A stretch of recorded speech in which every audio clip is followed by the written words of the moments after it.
So for example, we should care not the theoretical, but actual transportation time and cost, and the rules and regulation that should be coordinated with neighboring countries, regional institutions. That's quite important. And efficiency of operation, the port and inland container port, custom, quarantine, and also maintenance of upgraded infrastructure should be cared, and private sector's expectation, possibility of participation, that all that kind of the issue should be considered. Just for example, about the case of the Africas. Let us take a look at the cost and days of export and import. In the top rank is Singapore, while top 10, Africa, landlocked Africa, Asia, and the red letters is about Africa, and especially the landlocked countries in Africa. Time to export, for example, is 40 days, and the cost to export per container is 3,000 US dollars. That is quite huge. So it is very difficult for manufacturer to import or export at competitive price with this situation in the Africas. And this is also the example of the Africa, Mombasa and Dar es Salaam, waiting time at major port, 20 days, 25 days. So now we have engaged in the development of the corridor economic approach in Africa. In some eastern countries, Kenya, Uganda, Rwanda, that northern corridor, and the central corridor in Tanzania, and the Mozambique, the Nakala corridors, that now we are trying to develop. And this some more explain about the one-stop border post. That is how we could improve and shorten the time and cost at the borders. So JICA, together with local authorities, for example, the African Development Bank, has introduced this one-stop border post concept in various parts of Africa as part of overall concentration to improve the continent's basic infrastructures, such as road, port, and energy supply, which in turn should lead to higher economic performance.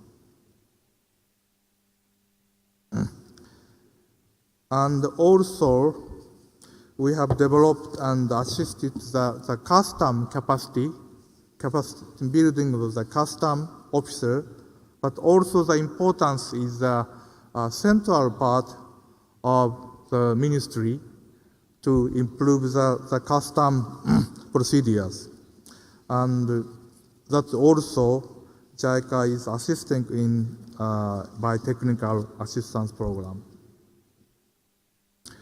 And this is some example of that corridor approach in Africa. In the northern corridor, we call that from Mombasa to Kampala and the Kigali. And firstly, we have developed the master plan in Mombasa, economic special zone, and then make a master plan in the logistics in this northern route. But also, parallelly, we have developed the Mombasa area's master plan, economic master plan. And this is some the picture about the image and the integration of corridor approach. And finally, just summarize this my presentation, the conclusion. So, addition to transportation infrastructure, industry and the social sector plan should be integrated and harmonized. And the second one, just Mr. Bamban explained in the case of the ASEAN, and actually the JICA, ASEAN, and ADB has developed in the ASEAN areas corridor approach. So addition to physical connectivity, institutional connectivity, and people-to-people connectivity should be improved. And of course, that's a final one, the regional coordination between the countries and also the development agency is vital for formulating the common rules and systems. And this kind of the point, we, JICA, would like to cooperate with other agencies, IDB, ADB, other international agencies and countries to improve the efficiency of transportation and communication of the region. Thank you very much. Yeah.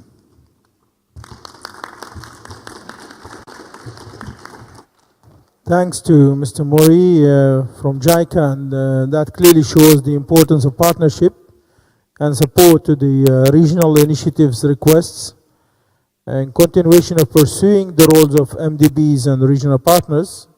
We'd like to invite two colleagues to have a joint presentation from the Islamic Development Bank. I think they will start with Brother Ahmed Qabbani from Transport Division of our Infrastructure Department, followed by Brother Muhammad Mirzai from the Cooperation and Integration Department. Now, since I have the liberty to dictate rules upon you, I would like you to please make it concise and short, as we're running out of time, so we allow some discussions and debate around the ideas floated. Thank you, Dr. Hakim, and thank you everyone for coming. It's actually a bit difficult to be speaking last after everything has been said, especially our colleague from ADB. I mean, it's remarkable the coherence and how unlike the presentations or me. Yours, of course, was much more extensive.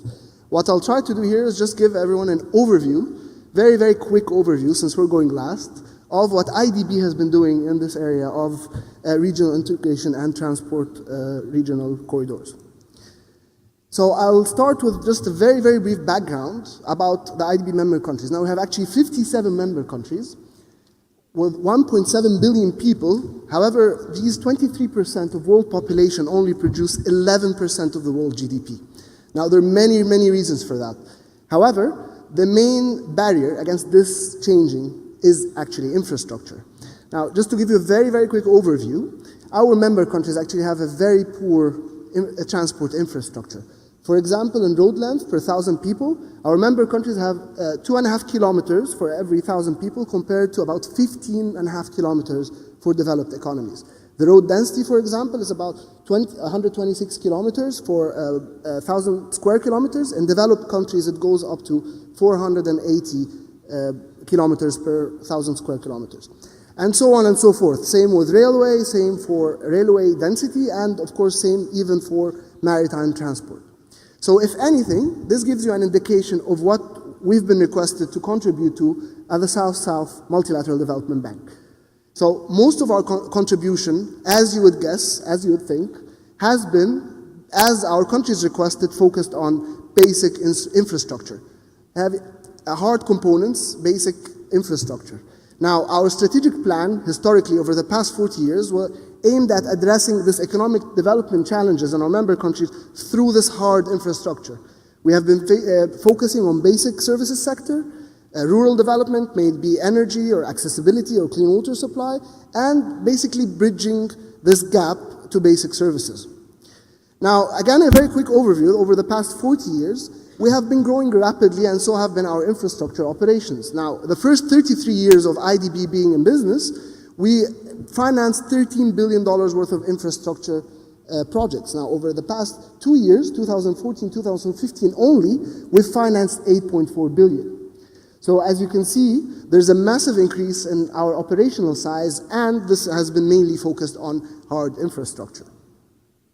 Now, our infrastructure focus, transport focus has evolved. As I said originally, we're focused generally on Yes, international transport corridors, trans-Saharan highways, corridors, I'll show a bit more in a second, and general roads, railways, airports, and rural networks. So it has been classical focus. Now we've been evolving, as our colleague from ADB and our colleague from RU has said, we've evolved. The world around us has evolved. We're starting to understand more, learning from operations, learning how our member countries are maybe not benefiting as much from these hard infrastructure. So we started to evolve. Now we want to focus on a comprehensive way on regional connectivity integration. My colleague Mirzai will talk in a second and will highlight how we've been thinking. We've been focusing on social inclusion, promoting road safety. We've done a lot of work with our partners IRU over the past few years. Sustainable transport, we're part of the Sustainable Transport Working Group, MDB Working Group, with our friends in ADB who are chairing this working group.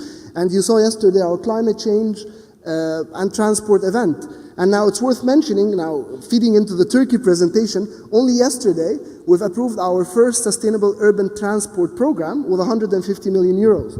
So again, we're addressing the massive urbanization that has been taking place in a country like Turkey. So we've been evolving. So before I finalize, I'm going to give the last snapshots of quick snapshots of what we've been doing over the past 2 years. Unfortunately, a big chunk is still on roads, but mainly the regional roads. Thanks to the requests we've been receiving from countries, they're still focused a lot on roads. So $3.9 billion in 2 years only. So that's over 45% of our infrastructure financing, and above 30% of all of IDB financing has been focused on transport infrastructure. These are just examples historically. I don't need to do this. You can see all the trans-African highways with contribution of over $1.5 billion over the past few years, again increasing rapidly. And again, corridors, I don't need to repeat all the 6 regional corridors that we've been doing. We've also been focusing about rails and ports. The first presentation, our colleague from ICO was wondering whether this railway in Turkmenistan-Iran border, actually we did contribute. $370 million were financed by IDB in this railway. So we have been present, ports, Mauritania, Oman, and different regional integration projects. Now to finalize and to pass on to our colleagues in the regional integration. Now the mindset behind this. The transformation, which was mentioned, and well, it was explained in a really good way by our colleague from ADB, this transformation from transport corridors to economic corridors. Now, we're still mindful that we're after actual economic development of our member countries. It's not the construction of hard infrastructure is the objective. Now, this transformation of having an economic corridor that attracts investments, generates economic activities, trades, this is what we're after right now. And this is the mindset we're having and we're trying to move to. Of course, everyone knows a 10% drop in transport costs, translates into a 25% decrease in increase in trade, 25% increase in trade. So just one random statistic on how this could transform into economic development. But we've established, I think it has been established, that the physical infrastructure needs to be there, which means that we will still continue focusing on our hard infrastructure, but with a different mindset now. We acknowledge through our work with IRU, with our different partners, that there are weak components that needs to be focused on. The comprehensive approach, barriers towards trade, barriers towards conventions like TIR, and this is where our colleagues and our cooperation and regional integration are going to highlight, and now we'll show you how we've been thinking on moving forward, how our approach is changing. And here I'll pass on to my colleague Mirzai, who will explain how we've been evolving from just the focus on hard infrastructure into a more comprehensive approach, as mentioned. Thank you.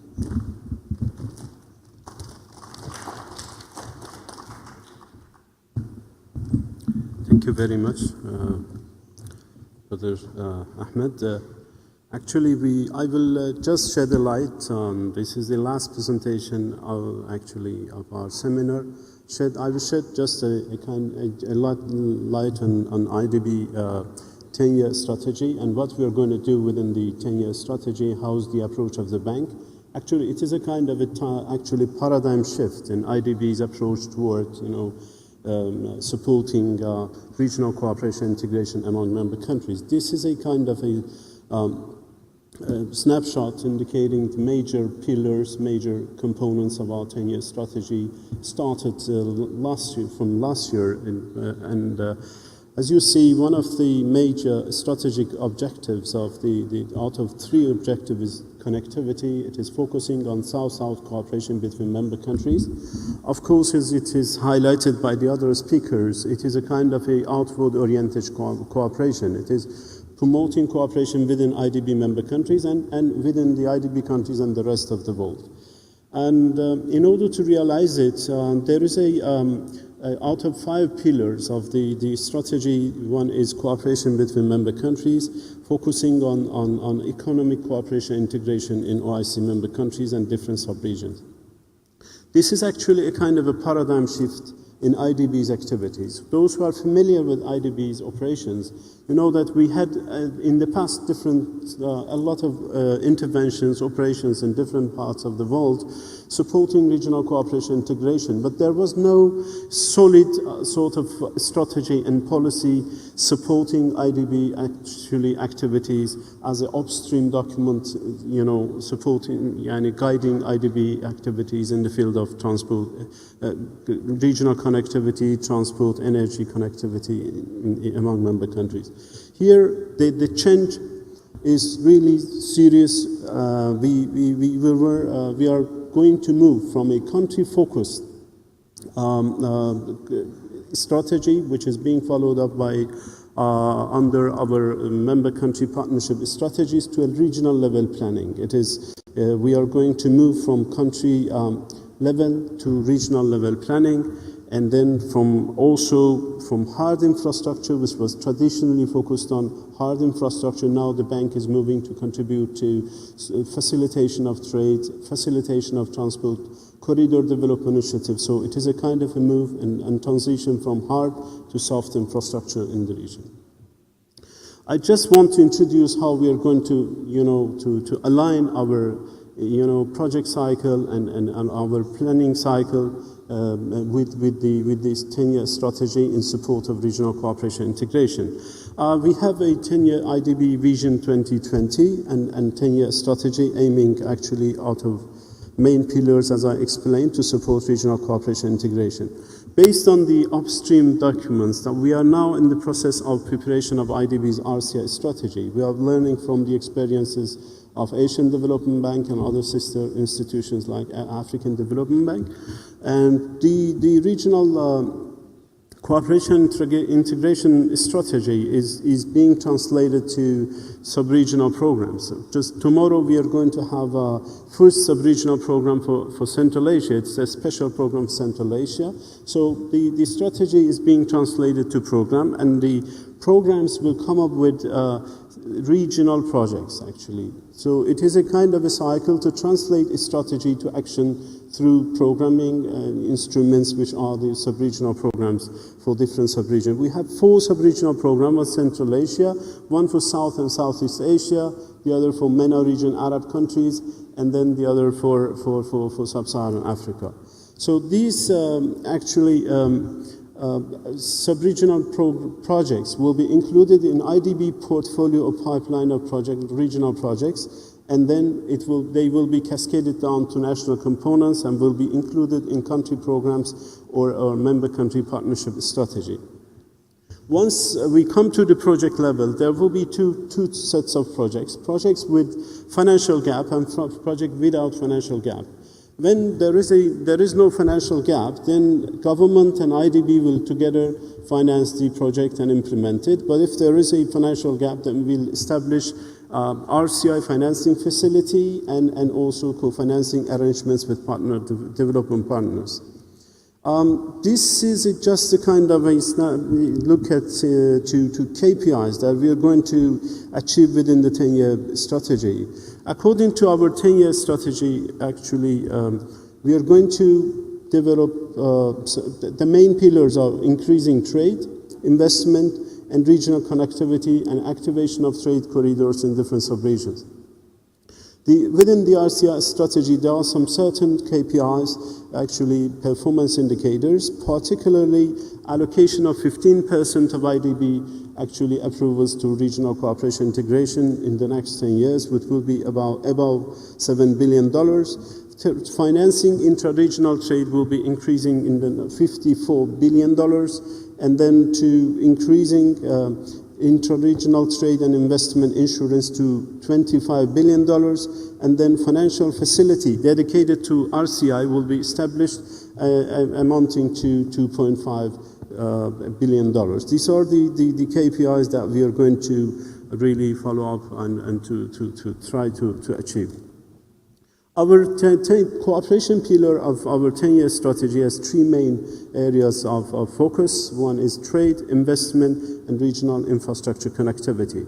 Of course, regional infrastructure connectivity has two major components. One is development of network infrastructure. Here we are talking about infrastructure mainly, and through identification of OIC or IDB road, rail infrastructure maps, and designing of the maps and identification of missing links and developing projects to fill those gaps.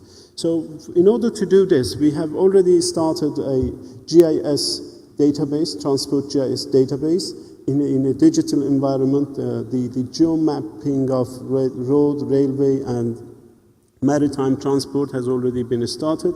We have covered 11 countries under pilot project, data collected, and the GIS database is established. We are also, when we are developing the network maps, we identify missing links and then, start preparing projects, pipeline project profiles, brief project profiles, and making up our pipeline for investment in network. The other initiative is identification of trade corridors in different sub-regions in Asia and Africa and MENA region.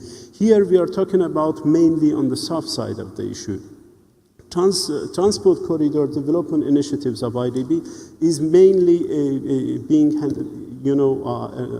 actually handled by business community. We have developed a kind of a model to involve business community, business freight forwarders, private sector, together with trade side to develop a kind of a regional corridor management mechanism to have the corridors managed and monitored at transnational level.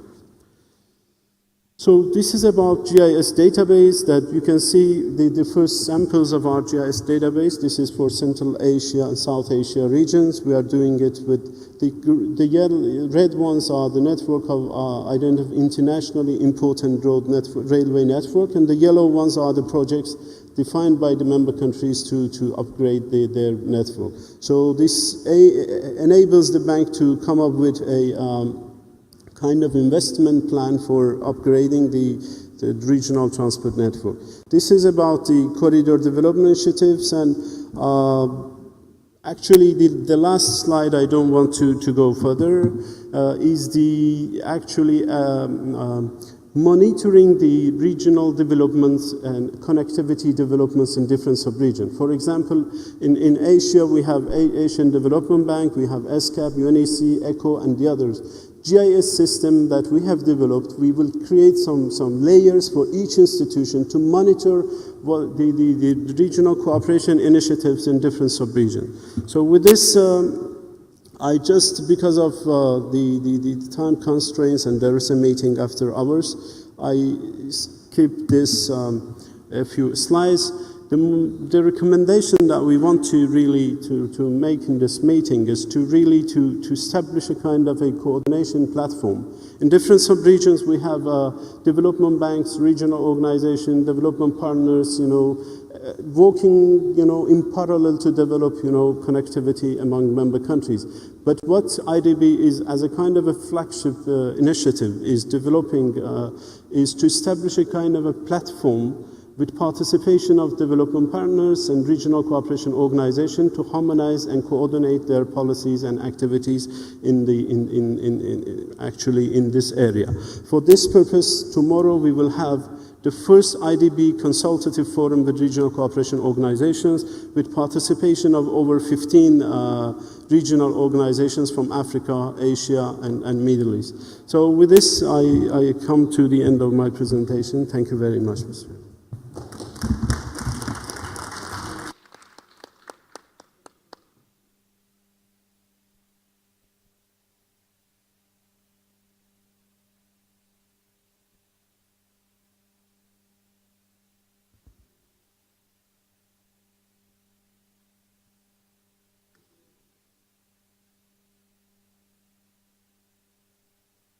Yeah, thank you.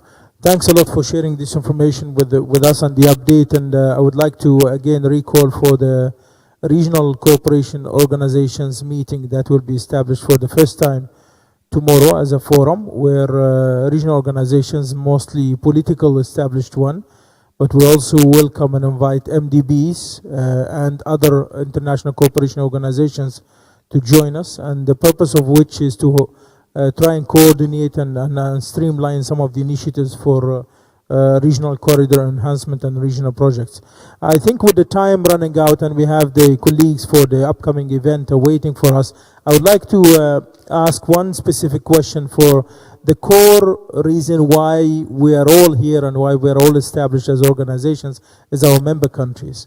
I would like to specifically ask Baba Bambang for why or how countries can tailor their national needs with the regional needs and sell themselves, so their national needs to the mainly to the financiers and partners in the region, so that they look at the regional perspective but also build the national requirement from within the country without creating a contradictory barriers between national and regional requirements, especially in infrastructure connectivity. We need to learn from experience of Indonesia of how the national plan and the requirements add up to the regional requirements and also make it attractive to the regional partners. Thank you, Pak Hakim. Yeah, what I have explained to you that we have a lot of potential project in Indonesia, you know. And then my president vision that we are going to build the infrastructure through the country. You know that we have a problem how to reduce logistic costs, you know, because there is disparity of price in that one. So by building the connectivity, I think we hope that we can reduce logistics costs from 27% of the GDP until around 90% of GDP. And then from this seminar, I think I asked all donors here because there is a World Bank and also JICA. You don't lose the high-speed train anymore, right? And also IDB. Please see together, you know, what is actually program you are going to support for Indonesia, you know, because it is impossible for you to go for the same place, you know. Yeah. For example, that the previous seminar when I give a presentation there as a speaker that we asked that, for example, ADB will go to Sumatra, for example, and now JICA stay in Jakarta, right? You don't move any place, right? But I actually go to the Sulawesi, for example, you know, because we have a master plan in transportation in Sulawesi, Pak. I think one day you should go to the Sulawesi. And also World Bank, Pak, we have developed the mass transportation in Surabaya, Pak.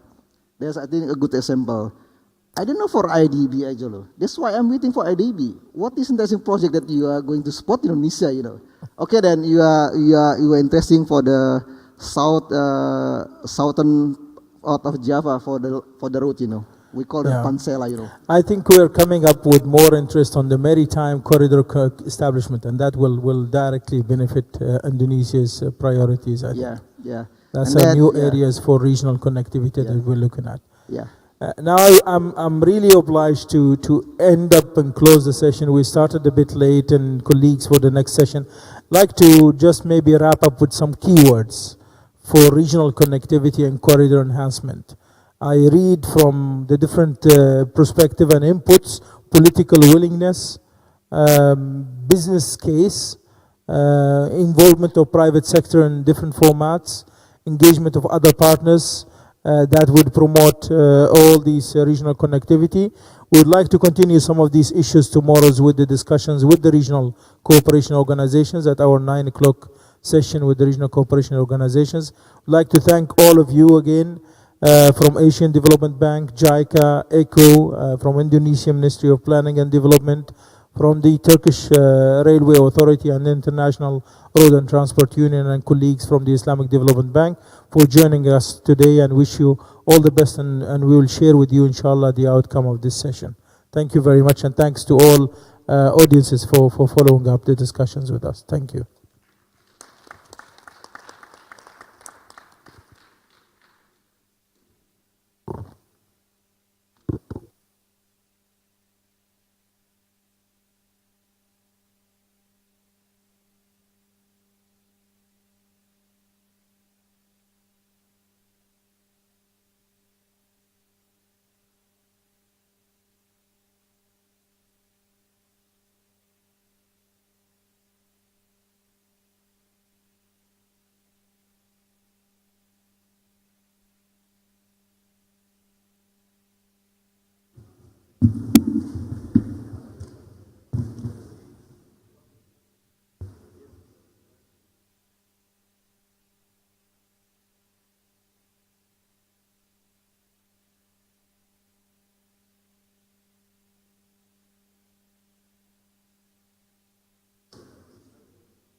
Bismillah ar-Rahman ar-Rahim. Can we kindly take our seats? And we apologize for the delay.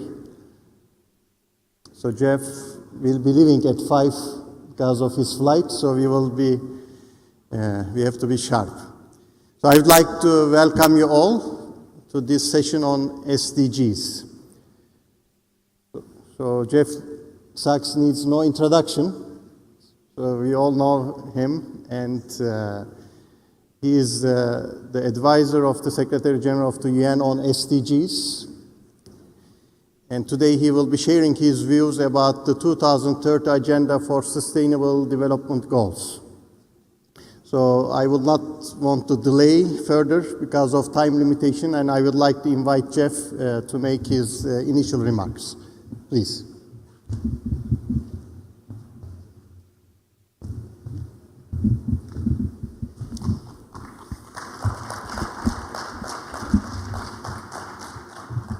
Good afternoon, ladies and gentlemen. I'm really delighted to be again at the annual meeting of the Islamic Development Bank. And I understand this is a special meeting with President Ali retiring. And I would like to pay tribute first to the President. He's been a remarkable founder and leader of this great institution, and also a great friend of global development. And it's been my tremendous honor to work together with the President Ali, first on the Millennium Development Goals, and now with the Islamic Development Bank on the Sustainable Development Goals. And so I want to wish him well, and also note what an enormous contribution he has made to the whole world in development. I'm very pleased to meet today with you to talk about the global objectives that have been adopted for the next 15 years, because I believe that the IDB has an enormous role to play together with your partner institutions, the other multilateral development banks, in achieving these new goals. And as the special advisor to the UN Secretary General on the Sustainable Development Goals, I feel it's a wonderful opportunity to share some ideas with you about the SDGs, what they mean, why they're important, and what we can do to achieve success. So it is right to say that as of the end of last year, we've entered a new diplomatic era. I think we can call it the era of sustainable development, because the 193 member states of the United Nations unanimously agreed at the end of 2015 to two major unanimous agreements. The first being the 17 Sustainable Development Goals, which were adopted at the United Nations on September 25th. The second major achievement came a few weeks later, and that is the Paris Climate Agreement, which was reached on December 12, 2015, and is very much part of the same framework, because the Sustainable Development Goals include the control of climate change as a central objective. Both of these agreements took many, many years to bring to fruition. The idea of having Sustainable Development Goals was first adopted in the year 2012, and the governments of the General Assembly then spent 3 full years negotiating the SDGs. The Paris Climate Agreement took even more time, because the UN Framework Convention on Climate Change was first negotiated in 1992, and it was more than 20 years, therefore, until we reached a global agreement on how properly to implement that climate agreement. That shows how difficult the politics are around controlling climate change. And that's for many obvious reasons. And yet the dangers of climate change are very, very serious. And we have lost a lot of time in addressing this crisis. Oops. So, what is sustainable development? The essence of sustainable development is summarized by the holistic approach to development that embraces economic, social, and environmental objectives. So the right summary of sustainable development is economic progress that is socially inclusive and environmentally sustainable. And this is a key concept, in my opinion, because most of the effort globally in your member states and in the world has been devoted to the first objective of sustainable development, economic progress. And most of the time we are measuring economic progress by the per capita national income. But sustainable development is really telling us a very basic message, which is that we need to pursue objectives that are more holistic and more socially just as well. And in particular, sustainable development puts a strong focus on social inclusion and, of course, on managing the environmental threats. Now, in the course of the 3 years of negotiations, the governments considered several hundred proposed goals, and in the end, they arrived at 17 SDGs, or 17 Sustainable Development Goals. And these goals will be our agreed objectives globally for the period 2016 until 2030. And I want to emphasize these will be the only globally agreed development objectives for our generation, because it took a long time to negotiate them. It was very hard work to agree to them. And I don't believe that this process will be revisited until the year 2030. And so for the IDB and for all of our national governments and institutions, these goals will be the focus of global cooperation and attention. And it's our responsibility to make them work, to take them seriously, to put them into account. Today in the morning, I spent the very exciting session at the planning ministry of the Indonesian government at Bappenas. And the government of Indonesia is incorporating these sustainable development goals directly into the government's 11th plan. And I met with the Vice President Kula this morning, and he emphasized how these goals would become the center of the Indonesian government's development focus. That experience, I think, will be repeated all over the world.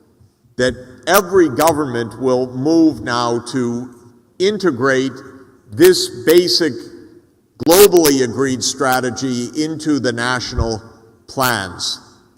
And many, many cities around the world, hundreds of cities, have already signed on to the Sustainable Development Goals to incorporate them at the urban or metropolitan level as well. And across Africa, we are working on village-level sustainable development goals to take the same framework and apply it to rural development in even the district level or the commune level across Africa. Now, what are these challenges? As I said, broadly speaking, there are three big challenges: economic progress, social inclusion, and environmental sustainability.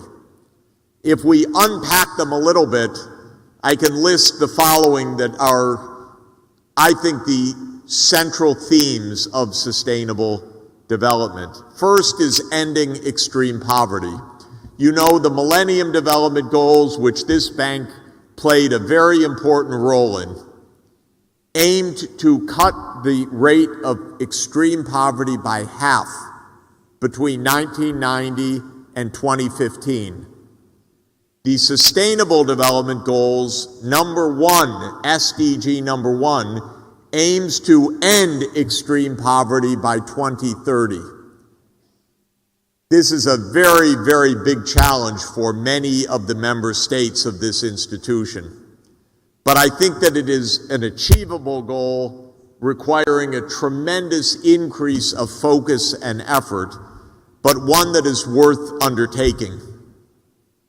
A second major goal on the environment is also a big challenge for many of the member states of this bank, and that is changing the energy system for environmental safety.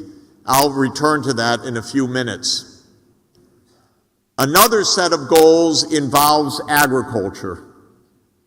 Of course, the food system is at the center of our survival and at the center of many economies. SDG 2 calls for sustainable agriculture. That means agriculture that is productive for the farmers, that is nutritious for the diets of people around the world, that is sufficient to end hunger, and in which agriculture does not damage the environment. But as we know, we're not anywhere close right now to achieving sustainable agriculture because there is still massive hunger in the world, because diets are not well balanced, and because agriculture itself is a major force in environmental change, for example, water depletion, and because agriculture is very, very vulnerable to climate change. And so the goal of simply food security, which is a central objective, is a major challenge. Of course, one of the big topics for this bank, it was the topic of the previous session, is infrastructure.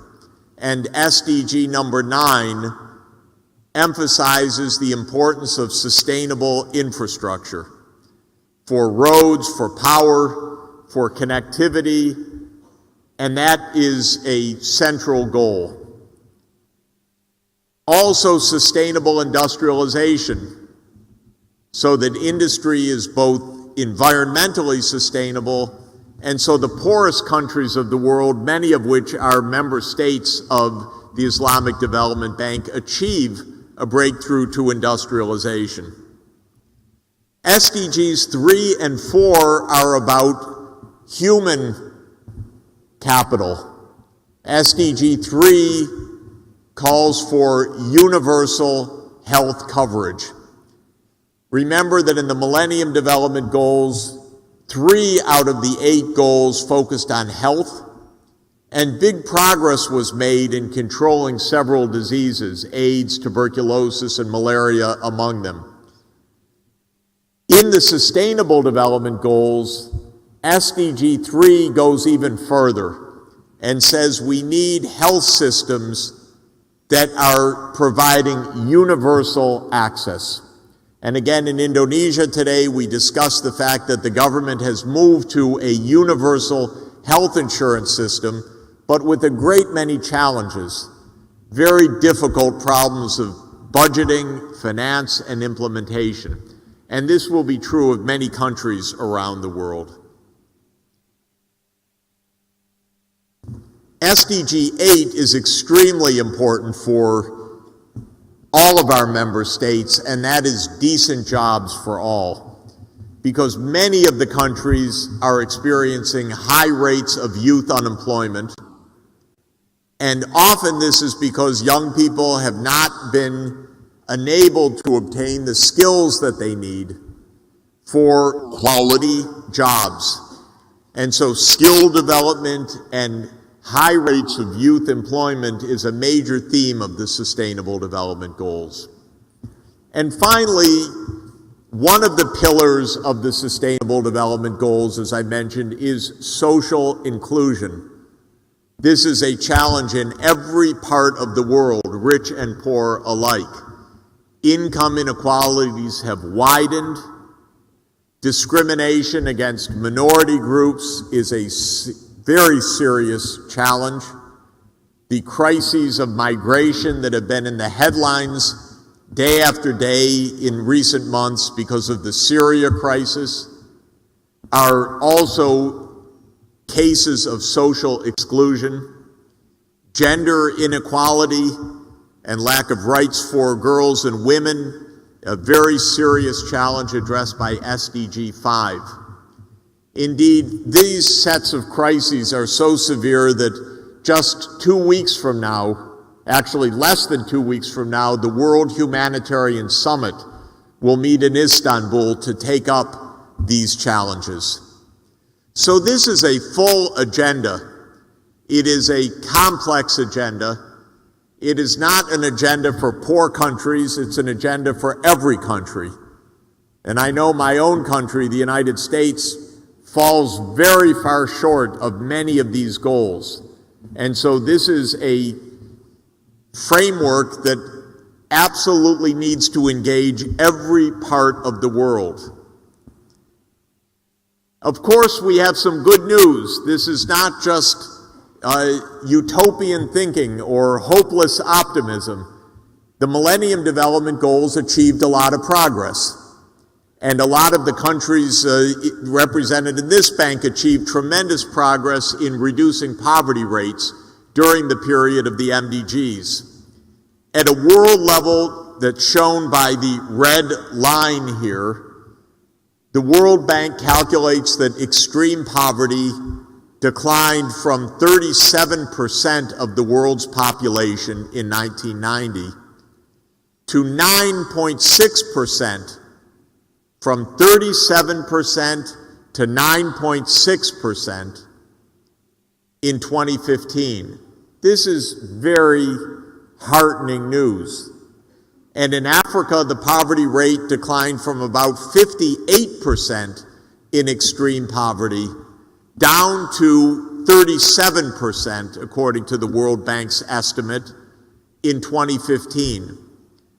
The goal of SDG 1, as I emphasized, is that these trends should continue all the way to zero by 2030. For many countries, this is readily within reach. Indonesia should absolutely be able to end extreme poverty, for example. For the poorest countries in Africa, this is a huge challenge, but it's one worth taking to accelerate the reduction of poverty. The trend is in the right direction, but more needs to be done. One of the facts that we know that's illustrated in this graph is that the key for this is the quality of education. And what is shown here is a relationship on the horizontal axis of the quality of education related to the rate of economic growth on the vertical axis.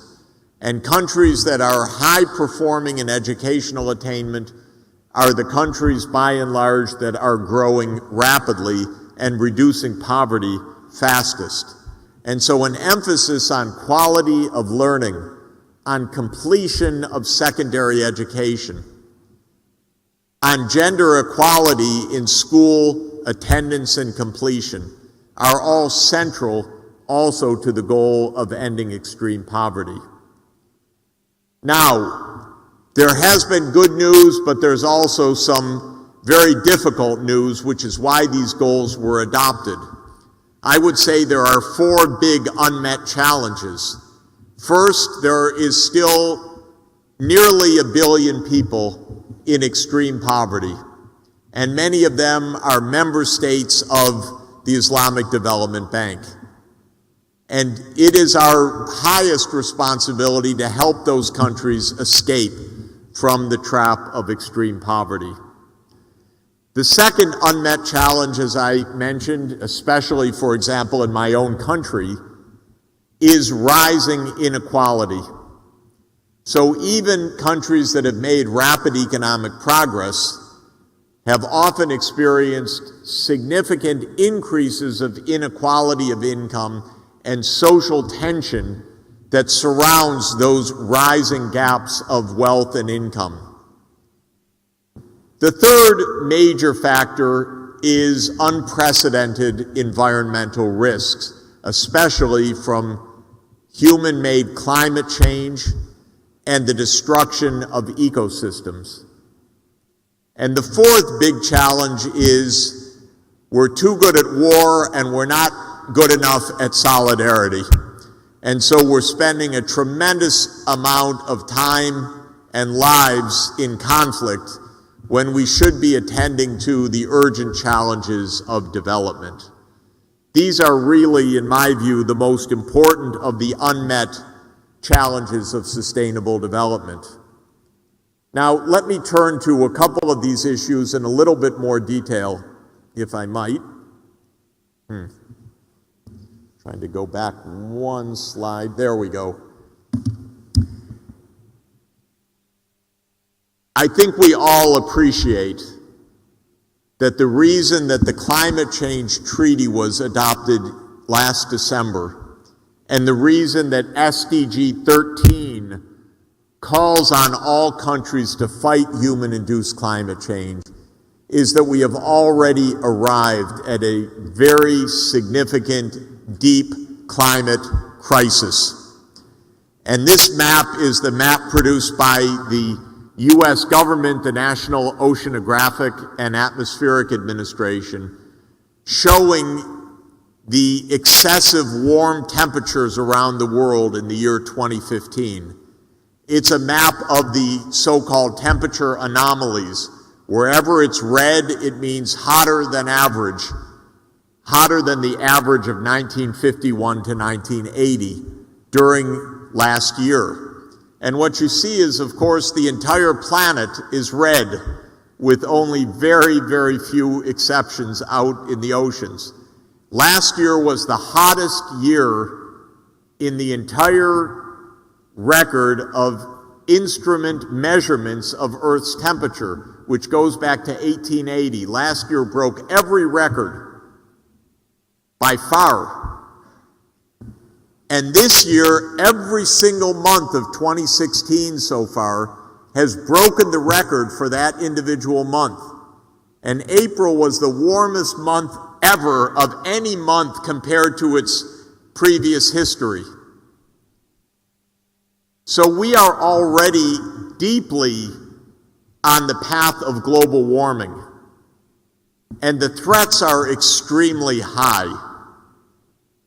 And one of the big threats that I think is worth emphasizing is the threat from global warming that we're going to have a rise of ocean levels so high that the results could be absolutely catastrophic for an island economy